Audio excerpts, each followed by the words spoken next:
All right, so picture this. There we are, face to face with a 100-foot-tall gorilla, right on the banks of the White River. Tensions are high.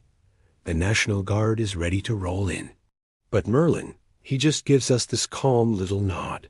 He takes that gnarled wooden staff of his and slams it right into the Arkansas's mud. And then the magic happens. A swirling, lavender-colored fog starts to roll across the river, thick and sweet-smelling, like honeysuckle on a summer evening. It blankets everything, muffling the sound of the crickets and the distant highway. And then Kong, this magnificent, terrifying beast, lets out a yawn. I'm not talking about your regular morning yawn. This thing was so massive, it created a small windstorm, kicking up dust and leaves all over Independence County. You could feel the air move. He was getting sleepy. The fog was working. Just as his giant eyelids started to droop, Sugar, our little alien buddy, let out this high-pitched musical trill. It wasn't a sound of alarm, but more like a signal. And then the time silo, that crazy contraption we somehow managed to haul down from the ridge, started to pulse with a soft, warm light.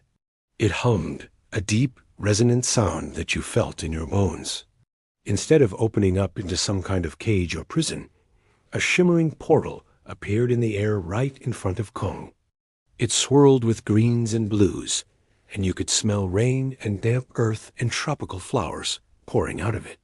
It was a doorway back to a lush, peaceful jungle back home. Kong looked at the portal, then he looked at us. There was no anger in his eyes anymore, just understanding. He took one last look at the Ozark Hills, then stepped through the shimmering curtain of light. The portal swirled one last time and then vanished, leaving nothing but the lingering scent of lavender and the quiet hum of a country night. And that brings us back here, to the porch of the Three Brothers General Store. The sun setting, painting the sky all orange and pink. The portal is closed, the town of Newark is safe, and everything's back to normal. Well, as normal as it gets around here. Old Tom's passing out fresh apples.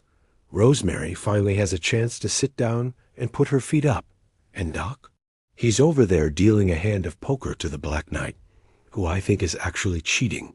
You see, here in the Ozarks, we don't just tell stories, we live them.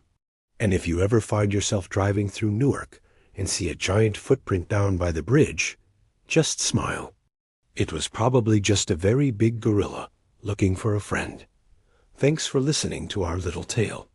Don't forget to like and subscribe for more stories from the heart of the Ozarks. We'll see you next time.